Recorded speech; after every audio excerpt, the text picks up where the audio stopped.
23 अक्टूबर यानी आज से 2 दिन पहले इलाहाबाद हाईकोर्ट ने एक बड़ा निर्णय दिया और ये निर्णय किस बारे में था? श्री कृष्ण जन्मभूमि और शाही ईदगाह विवाद पर। इलाहाबाद हाईकोर्ट ने मुस्लिम पक्ष की अर्जी को खारिज किया और ये अर्जी क्या था? मुस्लिम पक्ष का रिकॉल करने का, अर्थात जितने मामले हैं सबको अलग अलग सुनने का। और इससे क्या होता? इससे होता कि केस डिरेल होता और लंबा 25 साल, 50 साल, 100 साल जाता। अदालत ने शाही ईदगाह कमेटी की रिकॉल अर्जी को निरस्त कर दिया और यह खबर सुनते ही 23 तारीख को और 24 को भी हिंदू लोगों ने खुशियां मनाई और मिठाइयां बांटी मथुरा में, भगवान कृष्ण की जन्मभूमि में। और हिंदू पक्ष ने इसे सबसे बहुत बड़ा जीत बताया है। श्री कृष्ण जन्मभूमि और शाही ईदगाह विवाद मामले में जो वादी थे उनका नाम था दिनेश चंद्र शर्मा। उन्होंने श्री कृष्ण जन्मस्थान के सामने मिठाई बांटी, खुशियां जताई।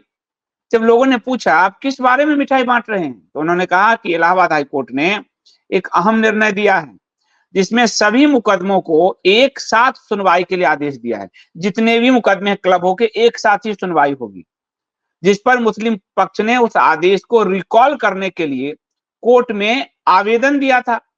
इलाहाबाद हाईकोर्ट ने उस आवेदन को निरस्त कर दिया। मुस्लिम पक्ष चाहता था कि सभी मामलों की सुनवाई अलग अलग हो, क्योंकि मुस्लिम पक्ष के पास कोई साक्ष्य तो है नहीं, तो वह इस मामले को डिले करने के लिए, लेट करने के लिए एक एक व्यक्ति की सुनवाई अलग अलग हो ताकि 100 साल और निकल जाए।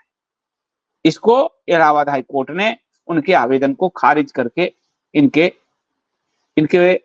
शब्दों में कहूं, इनके मंसूबों पे घड़े भर का पानी उड़ेल दिया है। हिंदू पक्ष ने जब ये आवेदन डाला मुस्लिम पक्ष ने, तो हिंदू पक्ष ने इस पर आपत्ति जताई और कहा कि सभी मुकदमे एक साथ सुना जाए ताकि फैसले जल्द हो सके। लेकिन मुस्लिम पक्ष ने कहा कि जब सभी केसों के उद्देश्य अलग अलग हैं तो उनकी अलग अलग सुनवाई की जाए। हिंदू पक्ष की तरफ से कहा गया कि सभी मुकदमे का उद्देश्य एक ही है, इस विवाद का समाधान। और यह जो 1968 में समझौता हुआ था उसको रद्द कर हमारी जमीन को हिंदू पक्ष को वापस किया जाए। सभी मुकदमे का उद्देश्य एक ही है, भगवान श्री कृष्ण के मंदिर पर यह जो अवैध कब्जा है उसे हटाया जाए। कोर्ट ने दोनों पक्षों को सुना और फिर यह फैसला दिया कि हाँ, मुकदमों का जो मूल है, उद्देश्य एक ही है कि इस मामले का समाधान निकले, ये जमीन किसकी है। ठीक है, इसलिए कोर्ट ने मुस्लिम पक्ष की याचिका को खारिज कर दिया और कहा कि सभी मामलों की सुनवाई एक साथ होगी। इस पर कृष्ण जन्मभूमि गेट पर हिंदू पक्षों ने खूब खुशियां प्रदर्शित की, मिठाइयां बांटी, एक दूसरे के गले मिले, मिठाई खिलाई और पूरा हिंदू समाज मथुरा का बड़ा प्रसन्न है वहां। तो ये जो है, अब हिंदू पक्ष को भरोसा है कि अदालत के सामने जब साक्ष्य आएगा उसके आधार पर ही अदालत फैसला देगा और इसमें हिंदू पक्ष की जीत होगी और अवैध कब्जे को कोर्ट हटाएगा। जैसे अयोध्या में साक्ष्य हमारे और अभी तक लटकाने का खेल पंचमक्कारों के, कोर्ट हमारा, ये काशी में साक्ष्य हमारे, शिवलिंग प्रकट हुए, पर लटकाने का खेल पंचमक्कारों के। अब मथुरा में भी यही टैक्टिस अपनाई जा रही थी। इस मामले में, ईदगाह विवाद मामले में, एक और वादी महेंद्र प्रताप सिंह ने जो कहा कि जस्टिस मयंक कुमार द्वारा यह आदेश पारित किया गया है कि मुस्लिम पक्ष ने जो रिकॉल एप्लीकेशन लगाई थी उसे रद्द किया जाता है। यह अभूतपूर्व आदेश है इलाहाबाद हाईकोर्ट द्वारा।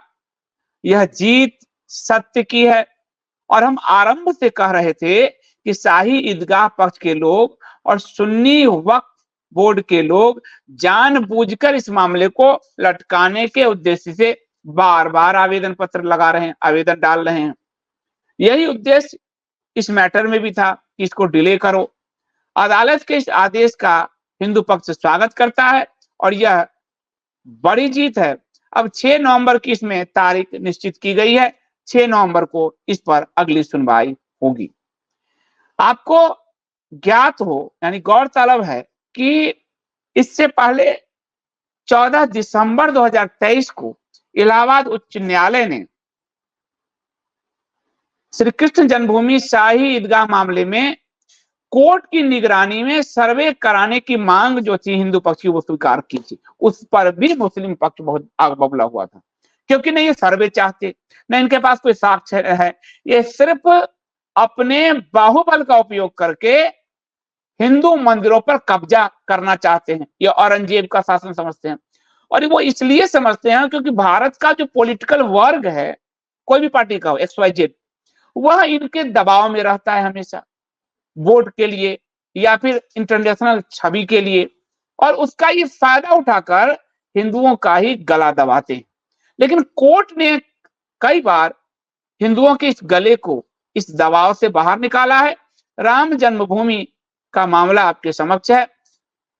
उसके बाद काशी ज्ञानवापी में भी सर्वे कराने का आदेश कोर्ट से आया, और इस मामले में भी मुस्लिम एप्लीकेशन, रिकॉल की एप्लीकेशन निरस्त हुआ।